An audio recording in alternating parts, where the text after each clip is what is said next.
ঘন কুয়াশায় শীতের তীব্রতা বাড়ার সঙ্গে সঙ্গে হলদে হয়ে যাচ্ছে সিরাজগঞ্জের বোরো ধানের বীজতলা। কৃষকরা বলছেন চারা নষ্ট হবার শঙ্কায় ঘুম নেই কৃষকের চোখে। সিরাজগঞ্জ প্রতিনিধি আব্দুস সামাদ সায়েমের তথ্যচিত্রে ডেস্ক রিপোর্ট। কুয়াশার চাদরে ঢাকা সিরাজগঞ্জের মাঠঘাট, সঙ্গে হিমেল বাতাসে তীব্র শীত। দিনের পর দিন সূর্যের দেখা নেই, ফলে নষ্ট হচ্ছে বোরো ধানের বীজতলা। হলুদ ও সাদা হয়ে যাচ্ছে চারা গাছ, কোথাও কোথাও মরে যাচ্ছে পুরো বীজতলা। শীত ঠেকাতে কেউ পলিথিন দিয়ে ঢেকে দিচ্ছেন বীজতলা, তবুও যেন রক্ষা হচ্ছে না। বোরো আবাদ নিয়ে দুশ্চিন্তায় পড়ছেন কৃষক।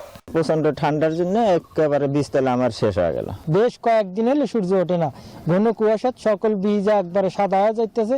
আমরা বিভিন্ন সার ব্যবহার করতেছি, তা নষ্ট হয়ে যাইতেছে। কুয়াশা এবং শীতের জন্য আমার বেসন পুরোটাই সম্পূর্ণ নষ্ট হয়ে গেছে। সামনে রোপা মৌসুমে, বড় মৌসুমে আমি কিভাবে বেসন খরিদ করবো? বিষ, তারপরে ভিটামিন এগুলো দিয়েছি, বেসন সব ধলা হয়ে গেছে। কোনো ডিস কোনো খবর নেই না আমার।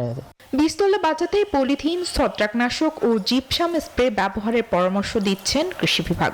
পলিথিন আবৃত যে বীজতলা তৈরি, এটিতে কৃষক ভাইদের উৎসাহী করছি, কারণ এতে বীজতলার কোনো রকম ক্ষতি হয় না। শিশির যেটি পরে বীজতলার উপরে, সেটিকে আমরা ভেঙে দিতে বলি এবং অনুমোদিত ছত্রাকনাশক আমরা স্প্রে করার জন্য কৃষক ভাইদের পরামর্শ দিচ্ছি। সেই সাথে জিপসাম প্রয়োগের জন্য আমরা কৃষক ভাইদের পরামর্শ দিয়ে যাচ্ছি।